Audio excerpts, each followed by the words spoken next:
Olá, eu sou o Vinícius e hoje nós vamos falar por que nascem crianças autistas. Diversos motivos são associados ao diagnóstico do espectro autista. Iremos explicar e ver a história do autismo. Historicamente, o autismo é uma descoberta recente, pois sua primeira descrição foi em 1943 por Leo Kanner, que reparou em crianças que não conversavam, brincavam de maneira repetitiva, queriam brinquedos e roupas no mesmo lugar e tinham facilidade para memorizar listas.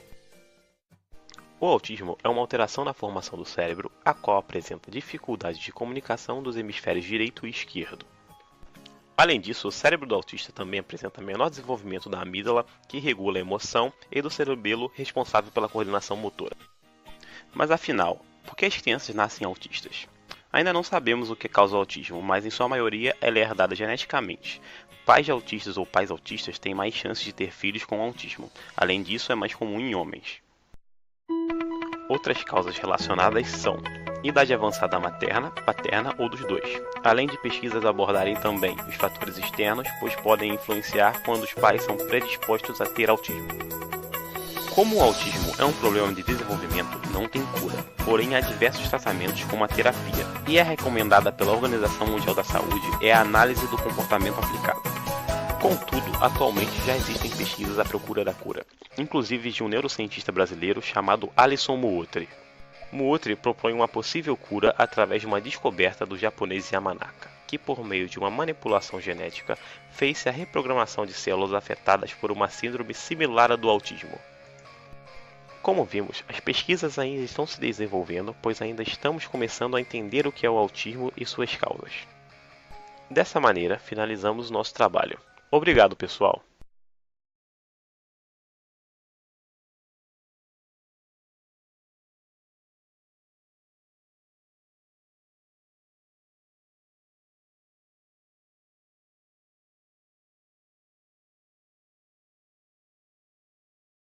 Estou aqui na escola João Antônio Braga Cortes e vou conversar com a professora Daiane Sapatini, que é acompanhante de 2 alunos autistas.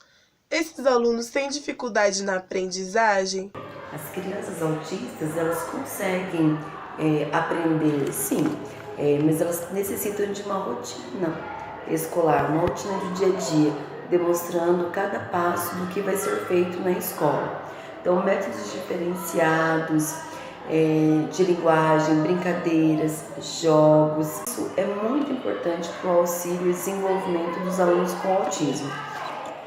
O professor de apoio é muito importante, porque ele acaba ajudando, fazendo o aluno focar mais nas suas limitações e baseando nas suas atividades de acordo com o que o professor necessita também de sala de aula. Então, conforme o professor vai pedindo, vai colocando o seu dia a dia, ele vai de uma forma limitada, trabalhando e diferenciado, então fazendo suas intervenções.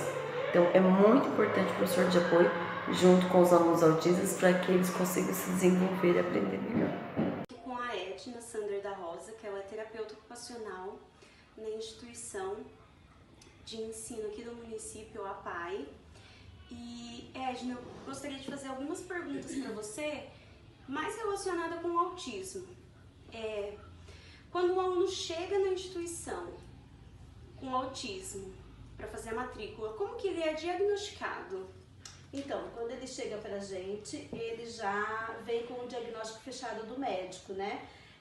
Já vem com o CID correto, porque ele já passou por várias avaliações, tanto da instituição onde ele estava, ou a mãe observou alguns sinais, né, algumas características do autismo, levou ele ao neurologista, que é quem dá o diagnóstico fechado já pra gente começar a trabalhar com esse aluno. Entendi. Edna, se esse diagnóstico é feito tardiamente, isso influencia na questão da aprendizagem do aluno com vocês? Influencia e muito, porque quando a gente pega a criança assim, precocemente, já precoce, tipo assim, com um diagnóstico de 3 anos, mais ou menos, que é a fase onde que a gente descobre mais ou menos o autismo, então, se ele vem com 6, 7 anos, com essas características, então é bem mais difícil de ser trabalhado, né? Porque ele é uma criança que precisa ser rotinada. e ela já vem sem essa rotina, de até entrar numa rotina, aí então fica um pouquinho mais difícil, mais complicado. Sim.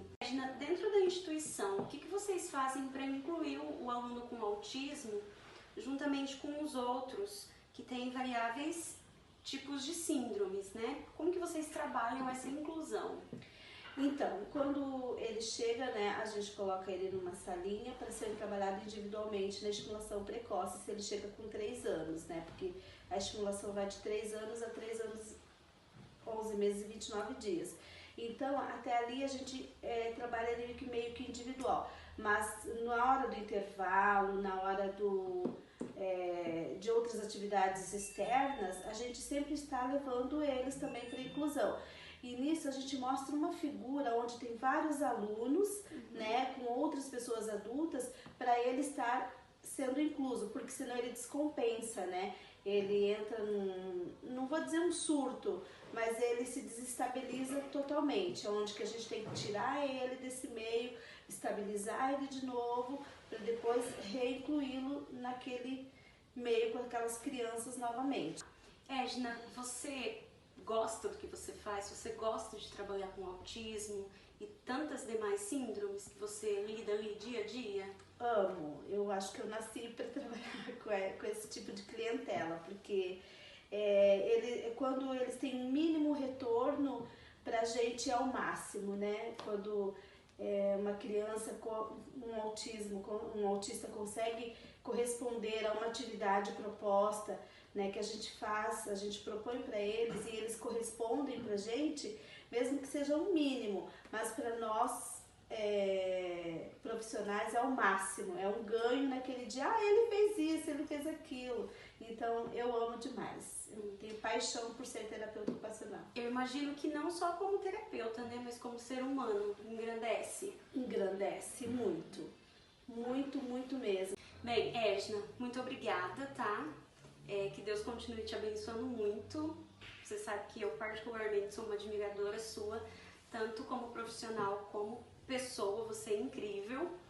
E eu agradeço muito essa disponibilidade de estar tirando essas dúvidas nossas em relação ao autismo. Muito obrigada. Eu que agradeço, espero ter contribuído, né, na sua formação. Eu acho assim que a gente precisa de mais profissionais assim em excelência, né? Quanto mais excelente ele for, mais a sociedade agradece. E o autismo, ele precisa de nutricionistas específicas. Olá, estamos aqui com a nutricionista Laís, que vai nos contar sobre o autismo. Bom, Laís, vamos começar pela alimentação. Tem algum tipo de restrição na alimentação dessas crianças? As restrições, elas são bem particulares, né? Então, cada caso, cada criança, ela tem uma particularidade. Então, é importante manter os exames das crianças em dia, né? Então, quando você recebe um paciente, é importante fazer os exames de sangue para ver todas as vitaminas, para ver como é que tá em dia, para ver se não tá com a falta, porque é difícil a gente generalizar, né? Colocar, todos eles têm falta disso, né?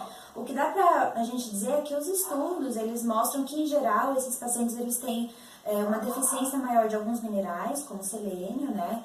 E a suplementação desse mineral, ele ajuda na contenção, assim, de alguns sintomas, né? Como agitação e hiperatividade, né?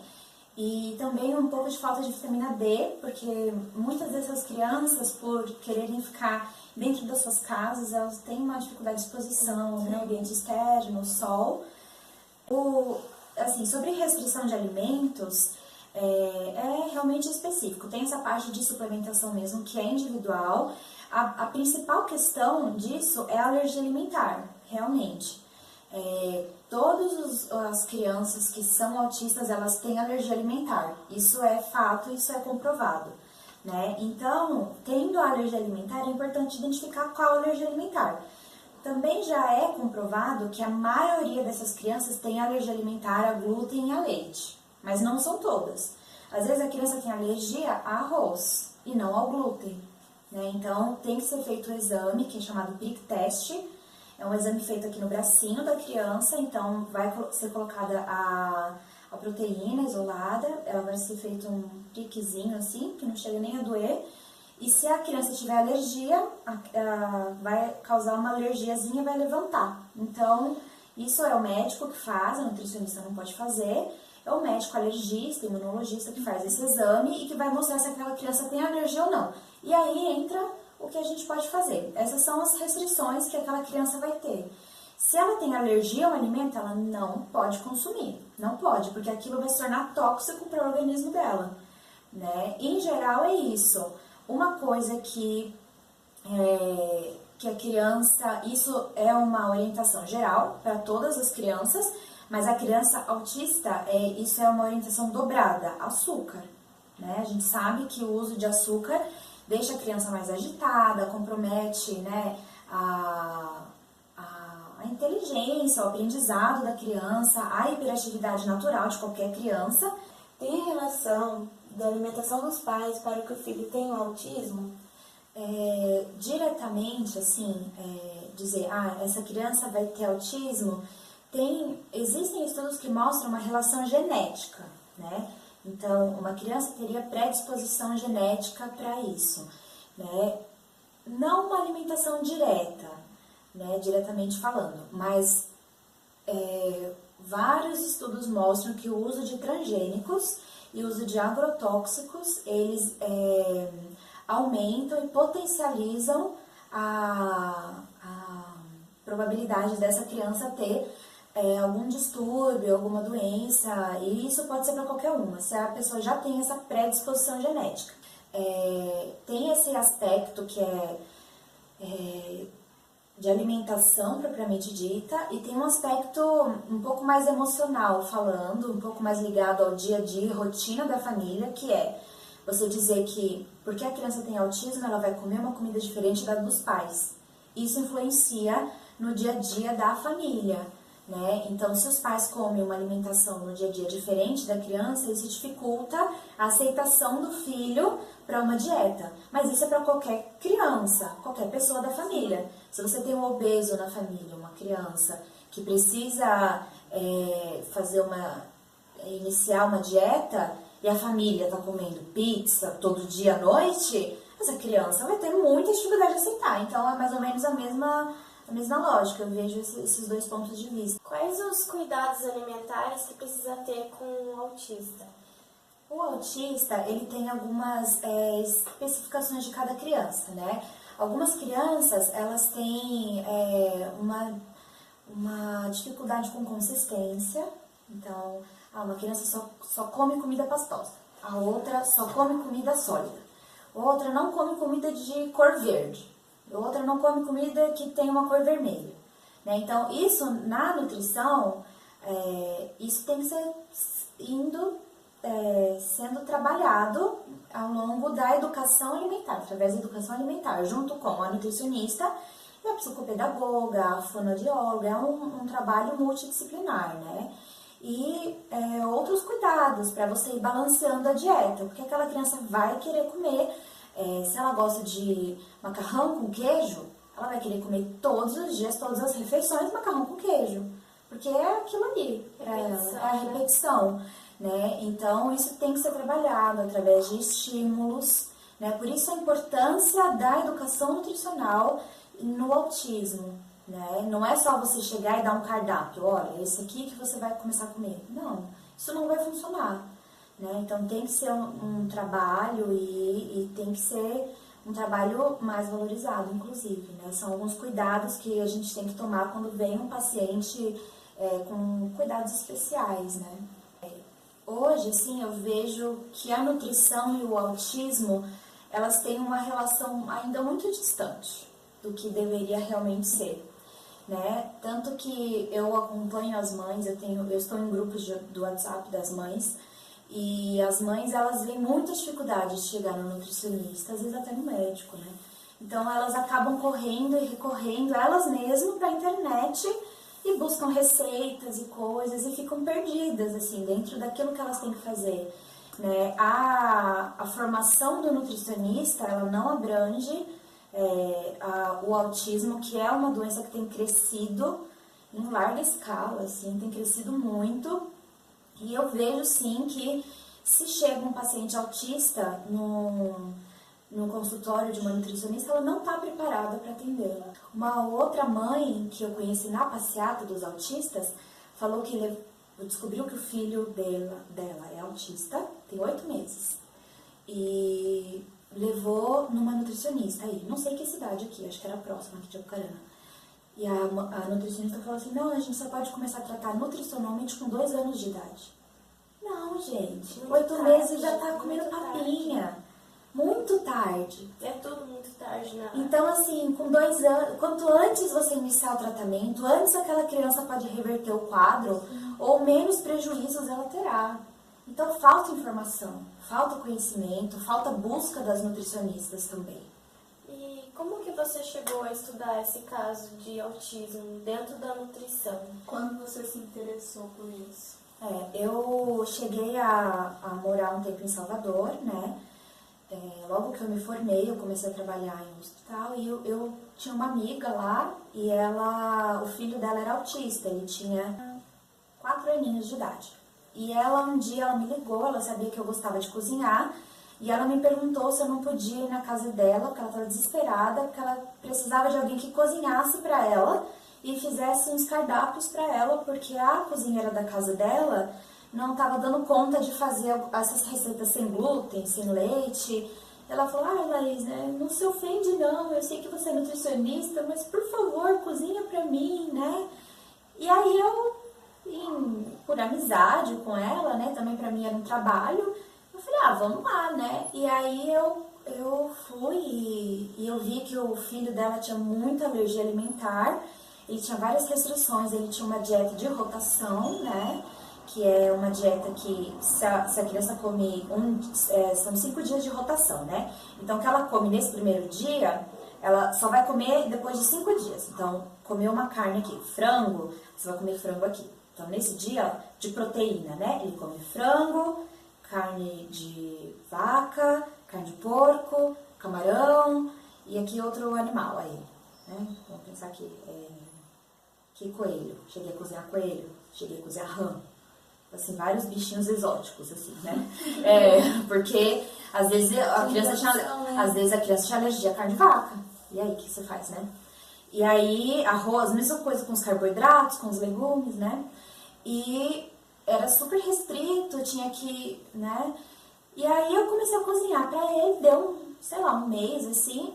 O médico dessa minha amiga falou com ela, falou, seu filho melhorou, ele desceu um pouco no espectro autista, ele melhorou muito de saúde, porque associado ao autismo ele também tinha rinite, sinusite, ele tinha dermatite atópica, porque todas essas doenças, inclusive enxaquecas, um monte de doenças que a gente também adulto tem, é relacionada à alergia alimentar, né? E aí ele falou, seu filho melhorou, traz essa nutricionista aqui. E aí eu fui até ele e comecei a aprender com ele, né?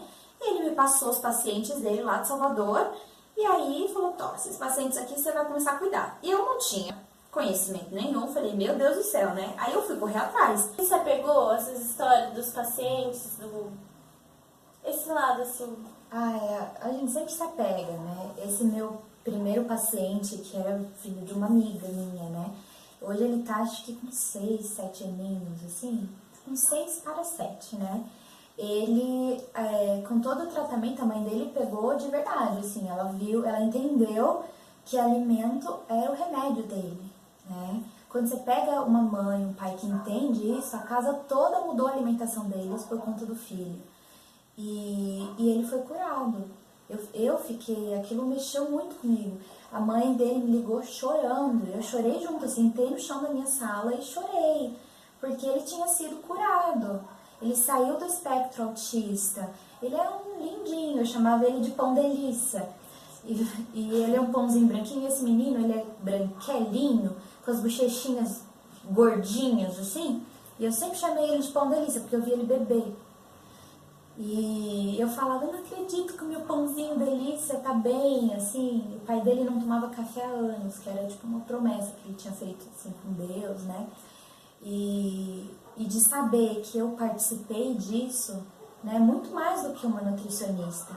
né? Porque eu tinha um carinho, eu tenho um carinho enorme. Hoje eles estão morando nos Estados Unidos, assim, que para eles foi muito melhor, acesso a vários tipos de alimentos para eles lá é melhor, né? E eles mudaram completamente, assim, a alimentação, a rotina da família e outras crianças, assim, não só isso, né? A experiência que a gente vai adquirindo, assim, né? O autismo, ele faz você abrir os seus olhos para a criança, para a vida, para muitos detalhes, que às vezes como nutricionista a gente bota o nosso jalequinho, pega, quer ver aqui, ó, a gente fica passando a faculdade toda querendo isso aqui, ó, isso aqui, ai meu carinho, aí fica assim, ai meu carinho, aí a gente põe o jaleco, agora eu sou nutricionista, a gente esquece que a nutrição ela é uma coisa que tá no coração, assim, sabe? Isso, a nutrição não é só a gente comer cenourinha e não sei o que. Botar o jaleco. Botar o jaleco e ir lá, né? Ai, sou saudável. Não, ser saudável também é participar da parte boa da vida. Também é comer o brigadeiro na festa, né?